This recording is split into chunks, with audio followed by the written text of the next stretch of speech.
मंजिल ने हौसलों से कहा कि तेरे बस की बात नहीं। हौसलों ने मंजिल की आंखों में आंखें डाल कर कहा, चल झूठी तेरी इतनी औकात नहीं।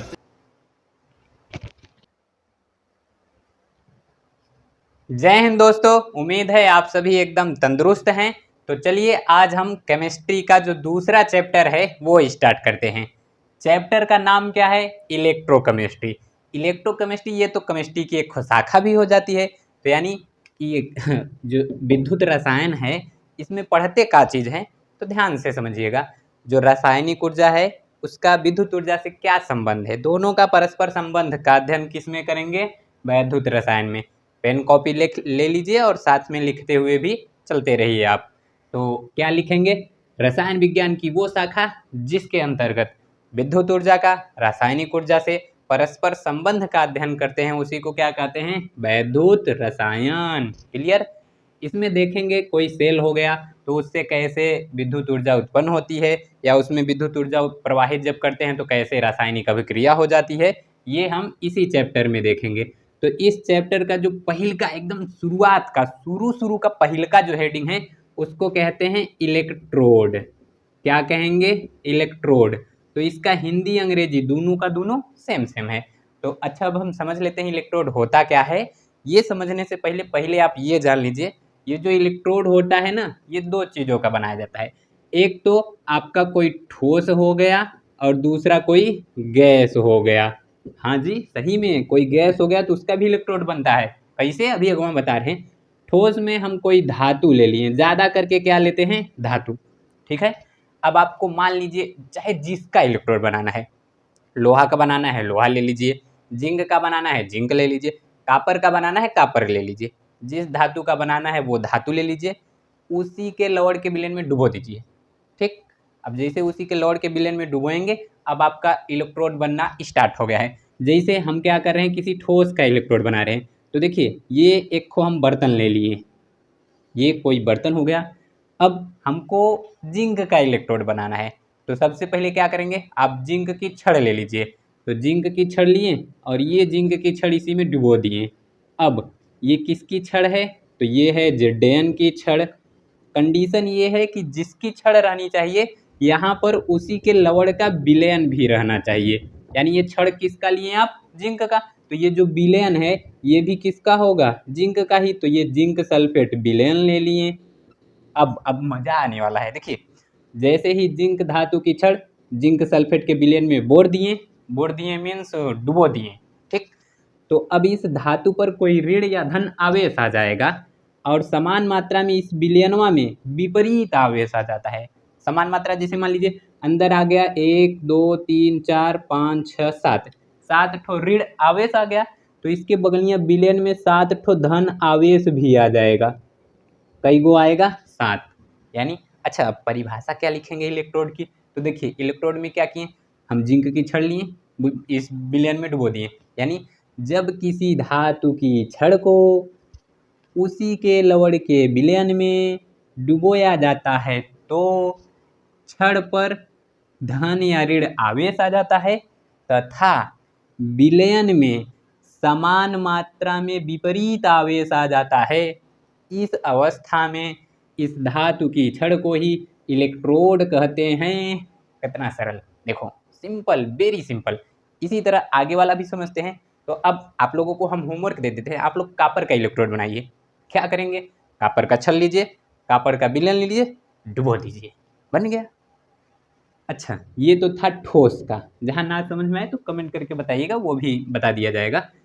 और अगर आपको इस सब का पीडीएफ चाहिए तो जिस दिन इस चैप्टर का लास्ट वीडियो रहेगा तो हम पीडीएफ का लिंक दे देंगे। दूसरा है गैस का कैसे बनाएंगे हम इलेक्ट्रोड। तो देखिए ये तो ठोस था, पकड़ लेते थे। गैस ये तो ऐसे हाथ से पकड़ पाएंगे नहीं, तो इसके लिए क्या करते हैं, यहाँ पर भी एक खो बर्तन ले लिए। तो चलिए ये हो गया बर्तन। अब इस बर्तन में हम क्या करेंगे, रुकिए थोड़ा लंबा चौड़ा बर्तन लेते हैं, बड़ा वाला थोड़ा। तो ये बर्तन हो गया। अब इस जिस गैस का हमको इलेक्ट्रोड बनाना है तो एक खो धातु ले लेते हैं, और यहाँ हम ले लिए प्लेटिनम की छड़। ये किसकी छड़ है? ये है प्लेटिनम की छड़। यहाँ लिख देते हैं पीटी की छड़। अच्छा, अब यहाँ सवाल आ जाता है कि पीटी की ही छड़ क्यों लिए हैं, तो ये अक्रियाशील होती है इसीलिए प्लेटिनम की छड़ लिए हैं। अब इसको आप एक कांच की नली से ऐसे ढक दीजिए, ढक दिए और यहाँ रास्ता बना दीजिए ताकि कुछ गैस हम प्रवाहित कर सकें। तो यहाँ ये विलयन, ठीक, तो ये पीटी की छड़ हो गई और ये क्या है, तो ये है कांच की नली और ये क्या है, तो ये अब आप जिस गैस का इलेक्ट्रोड बनाना चाहते हैं यहाँ उसी का विलयन रहेगा। तो हम यहाँ मान लीजिए हाइड्रोजन गैस का इलेक्ट्रोड बनाना चाहते हैं, तो यहाँ से हम क्या करेंगे, H2 गैस प्रवाहित करेंगे।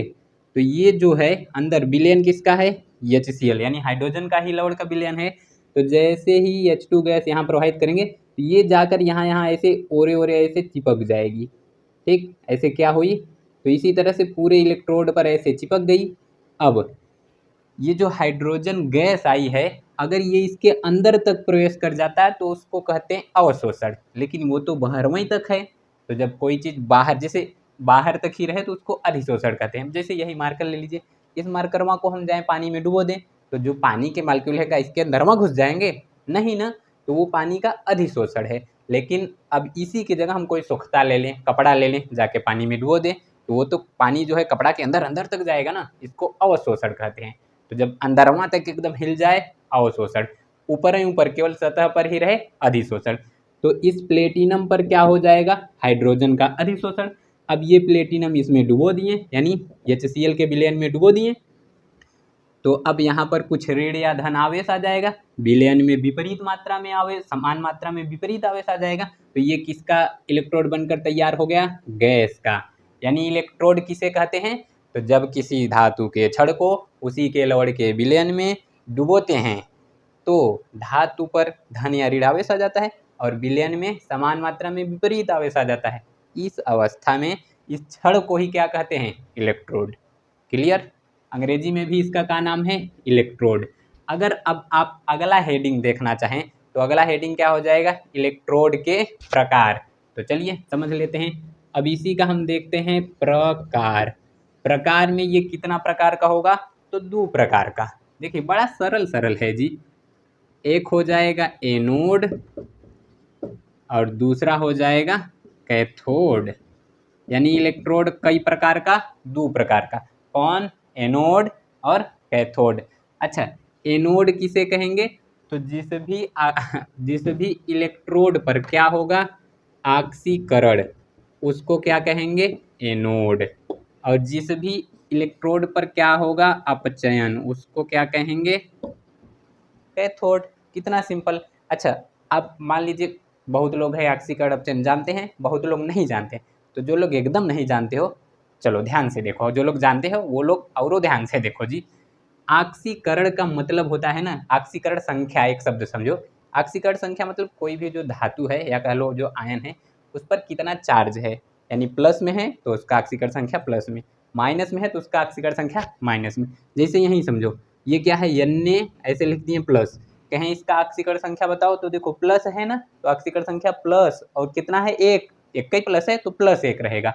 यहीं कह दे Cl माइनस इसका बताओ तो इसका -1 हो जाएगा, इसका +1। अब तुम लोग जरा जल्दी से बताओ इसका क्या होगा। देखो Mg है डबल प्लस तो ऑक्सीकरण संख्या +2। अब ध्यान से समझना, ऑक्सीकरण का मतलब होता है ऑक्सीकरण संख्या में वृद्धि। मतलब समझो, जैसे यहाँ देखो ऐसे Zn है, अभी Zn का करे 2 इलेक्ट्रॉन त्याग दे और का बना ले Zn डबल प्लस, तो ये और प्लस में 2 ठो इलेक्ट्रॉन। तो देखो Zn यहाँ पर कोई चार्ज नहीं है, 0 हो जाएगा। और Zn डबल प्लस यहाँ 2 प्लस है तो ये देखो 0 से +2 हो गया, यानी ये बढ़ रहा है। और जब भी बढ़ता है ऑक्सीकरण संख्या तो वहाँ पर क्या होता है, ऑक्सीकरण। और वही जब घट जाए, मान लो जैसे इधर यहाँ अपचयन में हम देख लेते हैं ऐसे Cu, देखो इस पर कितना चार्ज है, 2 ठो। अभी 2 इलेक्ट्रॉन ले ले और ये बना ले Cu, तो यहाँ पर देखो कितना चार्ज है, +2। और यहाँ कितना चार्ज है, को नहीं, यानी 0। तो +2 से 0 हो जा रहा है, यानी घट जा रहा है, तो क्या होगा, अपचयन। तो याद रखना, जब भी 0 से प्लस में जाए ऑक्सीकरण, या कह लो माइनस से प्लस में जाएगा तब भी ऑक्सीकरण, और इधर प्लस से माइनस में चला गया तो क्या है, अपचयन। और यहाँ देखो 0 से प्लस में गया था तो क्या होता था, ऑक्सीकरण, और इधर प्लस से 0 गया तो अपचयन। अगर 0 से माइनस चला गया, इसका मतलब घट गया ना, तो ये भी क्या होगा, अपचयन। और अगर 0 से प्लस गया तो वो तो बढ़ रहा है उधर, और इधर 2 प्लस से 3 प्लस गया तो क्या होगा, ऑक्सीकरण। वैसे इधर यूँ 2 माइनस से 3 माइनस गया तो अपचयन। तो ये ऑक्सीकरण और अपचयन क्लियर। इलेक्ट्रोड कोई सा भी धातु लो, उसी के लौड़ के विलयन में डुबो दो, बन गया इलेक्ट्रोड। अगर धातु का बनाना है, ठोस का बनाना है, ठोस का बना लो। गैस का बनाना है तो एक खुद धातु ले लेना, क्या, प्लेटिनम। वही क्यों लोगे, क्योंकि वो अक्रियाशील होती है। ठीक है, उसी को कांच के नली से ढको, बना, और ये धड़ाक दे बना लो। अब इसी के आगे हम लोग एक और हेडिंग समझते हैं, उसको कहते हैं मानक इलेक्ट्रोड। क्या कहेंगे, मानक इलेक्ट्रोड। अब जहाँ पर भी मानक शब्द लग जाए, क्या, मानक इलेक्ट्रोड। चलो हम इसको तनिक समझ लेते हैं। अंग्रेजी में इसको कहते हैं स्टैंडर्ड इलेक्ट्रोड, स्टैंडर्ड इलेक्ट्रोड। अच्छा ये क्या होता है, तो देखो जहाँ पर भी मानक शब्द आए, इसका सीधा सा मतलब समझ लो कि वहाँ तापमान क्या है, 25 डिग्री सेल्सियस। सांद्रता क्या है, यानी विलयन की सांद्रता क्या है, तो 1 मोलर। और अगर वहाँ पर विलयन का दाब पूछा जाएगा तो वो रहेगा 1 एटीएम, यानी 1 वायुमंडलीय दाब। इसी विलयन की सांद्रता हम क्या कर दें, 1 मोलर। और इस जो धातु की छड़वा को डुबो रहे हैं, उसमें विलयन का तापमान कितना रहना चाहिए, 25 डिग्री सेल्सियस। अगल बगल से इस पर दाब कितना लगना चाहिए, 1 वायुमंडलीय दाब। तो यही जो इलेक्ट्रोड कह रहे हैं, इसी को इलेक्ट्रोड न कह के मानक इलेक्ट्रोड कह देते हैं। क्या कह देते हैं, मानक। कुछ नहीं, बस सिंपल सा याद रखे रहो, कहीं मानक शब्द आ गया मतलब दुनियादारी गई भाड़ में। 3 बातें याद रखो, तापमान कितना रहेगा, 25 डिग्री सेल्सियस, सांद्रता 1 मोलर, दाब 1 वायुमंडलीय दाब। तो खटाक से इसको जल्दी जल्दी लिखते हुए चलो साथ में। अगला हेडिंग हम समझते हैं इलेक्ट्रोड विभव। देखिए इलेक्ट्रोड विभव क्या होता है, ये भी एकदम सिंपल है। इलेक्ट्रोड हम समझ लिए, अब उसी से विभव देखो एकदम आसान से समझेंगे जी। ई का बना दिए बर्तन, और इसमें ई का कर दिए, तो ये है कोई धातु का छड़। अब यहाँ इसको लौड़ के विलयन में रख दिए। अब ध्यान देना, यहाँ तो आ गया माइनस माइनस माइनस, तो इधर प्लस प्लस प्लस, या इधर प्लस तो इधर माइनस, तो इधर प्लस इधर माइनस, इधर प्लस इधर माइनस, इधर प्लस इधर माइनस। अब जरा समझो, देखो इलेक्ट्रोड में ही क्या जुड़ गया है, विभव। यानी कि जब इलेक्ट्रोड बनाए थे तो उससे कुछ विभव उत्पन्न हुआ होगा, कुछ विभव छड़ पर उत्पन्न हुआ होगा। ये क्या है, तो ये है छड़, और ये क्या है, तो ये है विलयन। ठीक, तो कुछ विभव छड़ पे आया होगा, कुछ विभव विलयन में आया होगा। इन्हीं दोनों के विभव के अंतर को ही क्या कहते हैं, इलेक्ट्रोड विभव। कितना सिंपल। चलो इसको किताब की भाषा में समझाते हैं। देखो जब किसी छड़ को किसी विलयन में, या कह लो जब किसी धातु की छड़ को उसी के लवण के विलयन में डुबोते हैं, तो छड़ पर धन या ऋण आवेश आ जाता है, और विलयन में समान मात्रा में विपरीत आवेश आ जाता है। अब इन आवेश के कारण इस छड़ पर क्या आ जाता है, कुछ विभव आ जाता है, और विपरीत विभव किस में आ जाएगा, यहाँ पर विलयन में क्या आएगा, विपरीत विभव। तो इन दोनों विभवों के अंतर को ही क्या कहते हैं, इलेक्ट्रोड विभव। चलो क्लियर हुआ। इलेक्ट्रोड विभव को अच्छा प्रदर्शित किससे करते हैं, तो याद रखना इसको हमेशा प्रदर्शित करते हैं ई से। किससे प्रदर्शित करेंगे, ई से। अगर यहीं एक शब्द लिख दे, मानक इलेक्ट्रोड विभव, स्टैंडर्ड इलेक्ट्रोड पोटेंशियल, तब क्या होगा, तो कुछ ज़्यादा भ्रमित नहीं होना है। क्या लिखा है, मानक इलेक्ट्रोड विभव, बस यही लिखा है ना। अंग्रेजी में क्या कहेंगे, स्टैंडर्ड इलेक्ट्रोड पोटेंशियल। ठीक, तो अब क्या होगा, ये मानक शब्द क्या बताता है कि यहाँ तापमान कितना हो जाएगा, 25 डिग्री सेल्सियस। सांद्रता क्या हो जाएगी, 1 मोलर यानी 1 एम, और यहाँ दाब क्या हो जाएगा, 1 एटीएम, 1 वायुमंडली, बस और कुछ नहीं। तो क्लियर, इलेक्ट्रोड विभव भी एकदम अच्छे से समझ में आ गया कि नहीं, हाँ आ ही गया होगा। तो इलेक्ट्रोड और इलेक्ट्रोड विभव में कोई दिक्कत नहीं। इलेक्ट्रोड विभव को किससे प्रदर्शित करेंगे, ई से। और मानक इलेक्ट्रोड विभव को किससे प्रदर्शित करेंगे, तो जहाँ मानक शब्द आए प्रदर्शित करने में एक नॉट से प्रदर्शित करते हैं। जैसे इलेक्ट्रोड विभव को किससे प्रदर्शित करेंगे, ई से, तो मानक इलेक्ट्रोड विभव को ई नॉट से। बस कितना सिंपल है। अच्छा, ये जो इलेक्ट्रोड विभव होता है ये भी 2 प्रकार का होता है। इलेक्ट्रोड होता था एनोड कैथोड, एनोड पर क्या होता था ऑक्सीकरण, तो वहाँ पर जो विभव प्राप्त होगा ऑक्सीकरण इलेक्ट्रोड विभव। कैथोड पे क्या होता था अपचयन, तो वहाँ जो विभव प्राप्त होगा अपचयन इलेक्ट्रोड विभव। ठीक, तो ये भी कितने प्रकार का होगा, किसका, इसके बात करते हैं प्रकार की, तो ये भी होगा 2 प्रकार का। कौन कौन सा, तो एक तो होगा अपचयन इलेक्ट्रोड विभव और दूसरा क्या होगा ऑक्सीकरण इलेक्ट्रोड विभव। अच्छा, दोनों को समझ लेते हैं। देखो इलेक्ट्रोड, यहाँ ऑक्सीकरण का क्या मतलब है, मान लो कोई धातु हो गई, वो है यम, क्या है यम, ये कोई धातु है, इसके पास बहुत सा इलेक्ट्रॉन है, एकदम अमीर है इलेक्ट्रॉन के मामले में, वेरी रिच मैन। तो ये क्या करेगा, इससे अमीर जो होते हैं ना उनसे रहा नहीं जाता, कुछ न कुछ खुरचाली उर्चाली करते रहते हैं। तो ये कहता है एक काम करो, I have a many electron, so थोड़ा तुम ले लो, तो ये दान दे देता है। अब मान लो जैसे ये 2 इलेक्ट्रॉन दान दे दिया, तो 2 इलेक्ट्रॉन दान दे दिया, तो इस पर आ गया 2 ठो प्लस, और यहाँ प्लस करके लिख देंगे 2 ठो इलेक्ट्रॉन। तो इसका मतलब समझो, यहाँ ऑक्सीकरण नंबर क्या है 0 और यहाँ पर +2, तो 0 से +2 क्या होगा ऑक्सीकरण। ठीक, अच्छा इस इलेक्ट्रोड विभव को किससे प्रदर्शित करते हैं ई से, और यहाँ ऑक्सीकरण क्या हो रहा है, कौन किस में ऑक्सीकृत हो रहा है, तो ये यम कन्वर्ट हो जा रहा है यम डबल प्लस में, तो यहाँ लिख देंगे यम, ऐसे आब्लिक लगाएंगे और लिख देंगे यम डबल प्लस, तो ये क्या हो गया ऑक्सीकरण इलेक्ट्रोड विभव। ठीक, अच्छा इलेक्ट्रॉन की संख्या बदल जाती है, तो जहाँ हम 2 लिख दिए वहाँ तुम यन भी लिख सकते हो, मतलब यन का मतलब नंबर, चाहे 10 12 1 2 चाहे जितना इलेक्ट्रॉन। अपचयन का तनिक समझो, तो अपचयन का क्या होगा, कोई यम धातु है और इसके पास है इलेक्ट्रॉन की कमी, तो यहाँ यम प्लस है, क्या है यम प्लस।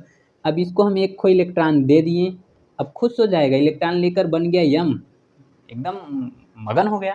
तो अच्छा यहाँ क्या हुआ, यम प्लस किस में कन्वर्ट हो जा रहा है यम में, यानी इलेक्ट्रोड विभव को किससे प्रदर्शित करते हैं ई से, और अपचयन हो रहा है तो यानी यम प्लस और ये यम, क्लियर हो गया। अच्छा अब अगर हम यहाँ कुछ भी लिख दें तो वो देखकर आप लोग बता लेंगे ना कि ऑक्सीकरण विभव है कि अपचयन विभव है। अब ऑक्सीकरण इलेक्ट्रोड विभव ना कह के ऑक्सीकरण विभव कहेंगे तो उसका मतलब समझ जाइएगा आप लोग, यू आर समझदार मैन। ठीक, तो अब हम यहाँ लिख रहे हैं और आपको बताना है कि ऑक्सीकरण हो रहा है कि अपचयन हो रहा है। ठीक है, चलिए, तो यहाँ ई लिख दिए और यहाँ हम लिख दिए Zn डबल प्लस और ये Zn। ठीक है, और यहाँ हम ई लिख दिए, यहाँ लिख दिए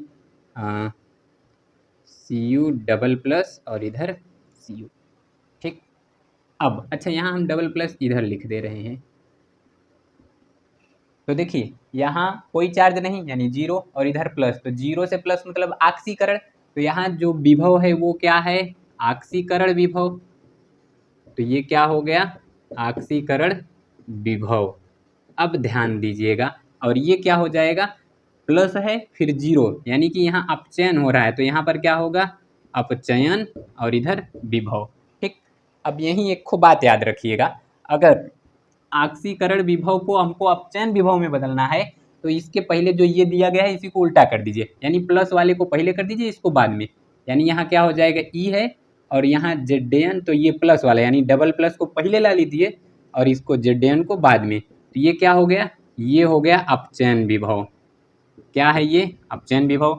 अब उसी तरह से इसको चेंज करेंगे तो क्या होगा, ऐसे ई है तो यहाँ लिख दिए Cu, ऐसे Cu और ये है Cu डबल प्लस, तो यहाँ पर क्या हो रहा है ऑक्सीकरण। ठीक, तो ये हो गया ऑक्सीकरण विभव।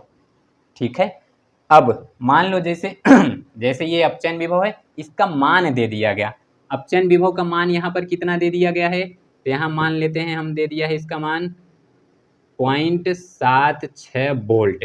ठीक, अच्छा इसके पहले क्या लगा है चार्ज प्लस में, कोई नहीं चार्ज रहता है तो प्लस मानते हैं।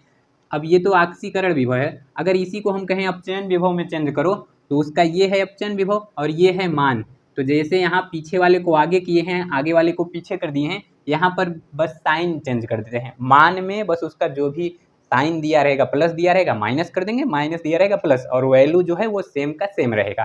तो देखो इतनी है वैल्यू, तो यहाँ पर भी लिख देंगे 0.76 वोल्ट, यहाँ पर है प्लस तो यहाँ पर क्या हो जाएगा माइनस, ये क्या है जिंक इलेक्ट्रोड का अपचयन विभव और ये क्या है ऑक्सीकरण विभव। अच्छा, अब जैसे इसका हम दे रहे हैं अपचयन विभव कितना है, तो 10.34 वोल्ट, ये है इसका अपचयन विभव।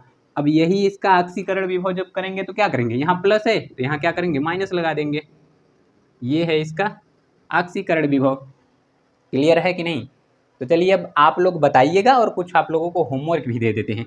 यहाँ लिख दिए हैं ई और यहाँ Ag का प्लस और ये Ag, ठीक है।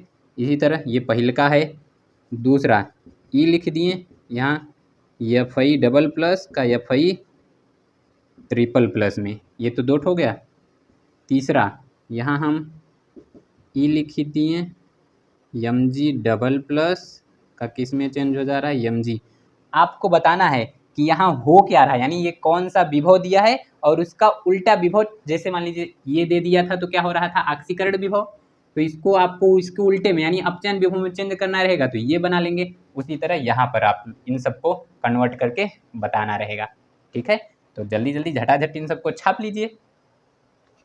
तो अब तो आपको इलेक्ट्रोड विभव, मानक इलेक्ट्रोड विभव और इलेक्ट्रोड में कोई दिक्कत नहीं होगा। अगर दिक्कत होगा तो कमेंट करके बताइएगा, एक आध दिन लाइव क्लास ले लिया जाएगा, ठीक है।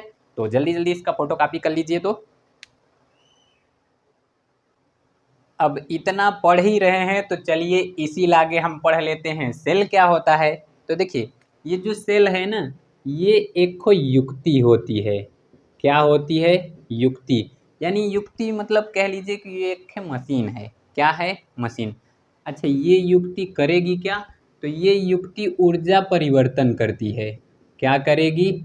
ऊर्जा परिवर्तन।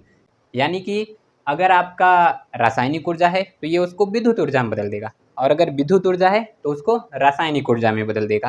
तो इसको हम समझते हैं इसके प्रकार से। ये दो प्रकार का होता है। कितने प्रकार का होगा? दो प्रकार का। तो पहला जो है वो है विद्युत रासायनिक सेल। क्या है? विद्युत रासायनिक सेल। अंग्रेजी में इसको कहते हैं इलेक्ट्रोकेमिकल सेल। क्या कहेंगे? Electrochemical cell. अब इसी का जो दूसरका है वो होता है विद्युत अपघटनी सेल। विद्युत अपघटनी सेल, इसको अंग्रेजी में क्या कहेंगे? तो इसको कहते हैं इलेक्ट्रोलिटिक सेल। क्या कहेंगे? Electrolytic cell. अब इन्हीं दोनों को हम समझ लेते हैं। चलिए ध्यान से देखिए, यहाँ तो केवल बस दोनों को थोड़ा बहुत समझेंगे और दोनों का अंतर जान लेंगे। हमको पढ़ना बहुत डिटेल से है ये विद्युत रासायनिक सेल, ठीक है। अब ये क्या करेगा? युक्ति है, ऊर्जा परिवर्तन करेगा। अगर रासायनिक ऊर्जा है आपके पास, क्या है? रासायनिक ऊर्जा, और ये उसको परिवर्तित कर दिया किसमें? विद्युत ऊर्जा में। तो यानी आप परिभाषा क्या लिखेंगे? ऐसा सेल जो रासायनिक ऊर्जा को विद्युत ऊर्जा में बदल दे उसे क्या कहते हैं? विद्युत रासायनिक सेल। अच्छा, इसको समझेंगे, उसी का उल्टा कर दीजिए, है ही वाला हो जाएगा। यानी यहाँ पर क्या होगा? अगर विद्युत ऊर्जा है, कौन सा ऊर्जा? विद्युत ऊर्जा, तो ये उसको कन्वर्ट कर देगा रासायनिक ऊर्जा में। तो परिभाषा क्या हो जाएगा? ऐसा सेल जो विद्युत ऊर्जा को रासायनिक ऊर्जा में बदले, अपघटनी, जो रासायनिक को विद्युत में बदले, रासायनिक सेल। क्लियर हो गया? अच्छा, इसके बारे में हम और थोड़ा थोड़ा जान लेते हैं। तो ये तो पहला पॉइंट था। अब यहाँ पर जो ये सेल है ना, याद रखिएगा, इसका जो एनोड होता है, इसका विद्युत रासायनिक सेल का ये जो एनोड है ये होता है ऋण। इसका एनोड क्या होता है? ऋण ध्रुव। लेकिन इसका एनोड क्या होता है? धन ध्रुव, ठीक है। यानी जिसका एनोड पॉजिटिव वो क्या रहेगा? विद्युत अपघटनी, और जिसका एनोड निगेटिव वो क्या रहेगा? विद्युत रासायनिक। अब एनोड को जान रहे हैं तो लगे हाथ कैथोड को भी जान लेते हैं। तो इसका एनोड ऋण है तो ये क्या होगा? धन, यानी पॉजिटिव, और ये क्या होगा? ऋण। क्लियर? ये तो एकदम सरल सरल लग रहा है। अब तनिक और आगे डिटेल में बढ़ते हैं। ये जो विद्युत रासायनिक सेल है ना, यहाँ दो इलेक्ट्रोड होते हैं और इसमें भी दो इलेक्ट्रोड होते हैं। यहाँ दोनों इलेक्ट्रोड अलग अलग बर्तन में डूबे रहते हैं, सब अपने अपने में मगन है। जैसे देखो, ये है एक खो बर्तन, अब इस बर्तन में हम एक खो इलेक्ट्रोड ये डुबो दिए, तो इधर रहेगा दूसर का बर्तन, और यहाँ ये दूसर का इलेक्ट्रोड डुबो दिए। लेकिन हेम्मा क्या होता है? ऐसे कोई बर्तन है, और एक ही बर्तनवा में दोनों इलेक्ट्रोड डूबे रहेंगे। ये हम साथ साथ हैं की तरह काम करते हैं, ठीक है। यानी यहाँ पर जो रहेगा चौथा, यहाँ 2 इलेक्ट्रोड रहेंगे। क्या रहेंगे? 2 इलेक्ट्रोड, किसमें? अलग अलग बर्तन में, ठीक। और यहाँ पर 2 इलेक्ट्रोड रहेंगे एक ही बर्तन में। जैसे ये देखो, ये अलग बर्तन में और ये अलग बर्तन में। अब यहाँ पर कुछ और विलयन, यहाँ पर कुछ और, यहाँ तो दोनों में लो लो लो। और एक बात, यहाँ दोनों को जोड़ने के लिए एक यू आकार की नली होती है जिसे कहते हैं लवण सेतु। अच्छा, इन सब के बारे में आगे अभी डिटेल से पढ़ाएंगे, ये तो बस परिचय बता रहे हैं। तो यहाँ लवण सेतु पांचवा, क्या? लवण सेतु, अंग्रेजी में इसको कहते हैं साल्ट ब्रिज। क्या कहेंगे? Salt bridge. यहाँ साल्ट ब्रिज होता है, लेकिन यहाँ कोनो साल्ट ब्रिज की ज़रूरत नहीं है, ठीक है। तो रासायनिक सेल क्या करेगा? रासायनिक को विद्युत में बदल देगा। और ये क्या करेगा? विद्युत को रासायनिक में। उसका जस्ट उल्टा, इधर एनोड पॉजिटिव निगेटिव, इधर एनोड पॉजिटिव, इधर का कैथोड पॉजिटिव, इधर का कैथोड निगेटिव, ठीक। इधर साल्ट ब्रिज की ज़रूरत है, इधर यहाँ साल्ट ब्रिज की ज़रूरत नहीं है। इधर 2 गो इलेक्ट्रोड 2 गो पात्र में, इधर 2 गो इलेक्ट्रोड एक ही गो बर्तनवा में। क्लियर? तो का समझे? इलेक्ट्रोड समझ लिए, इलेक्ट्रोड विभव समझ लिए, सेल समझ लिए।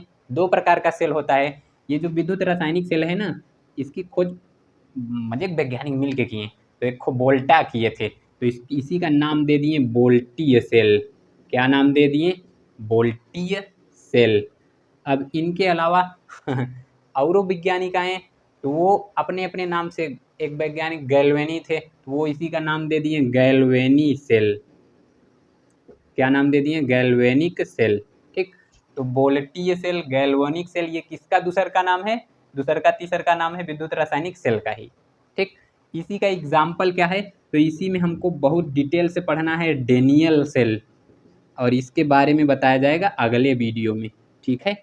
तो इसके पहले आप लोग ऑक्सीकरण विभव दे तो उसको अपचयन विभव में चेंज कर दीजिए। ये आ गया, मान दे तो मान भी चेंज हो गया। इतना आ गया, इसके आगे का न्यूमेरिकल बहुत आसान रहेगा। बस इतना छोटा छोटा से अच्छे से समझाया जा रहा है, आप लोग अच्छे से समझिए। न्यूमेरिकल अगर ना आए तो बाद में कहिएगा, ठीक है। तो जल्दी से इन सब का फोटो कॉपी कर लीजिए। अगर आपको केमिस्ट्री बायोलॉजी के किसी टॉपिक पर कोई दिक्कत है तो कमेंट करके बताइएगा, उस पर भी वीडियो बना दिया जाएगा।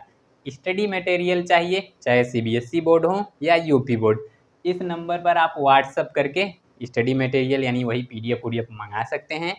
तो आई होप ये सब आपको अच्छे से समझ में आया होगा। मिलते हैं अगले वीडियो में, तब तक के लिए जय हिंद।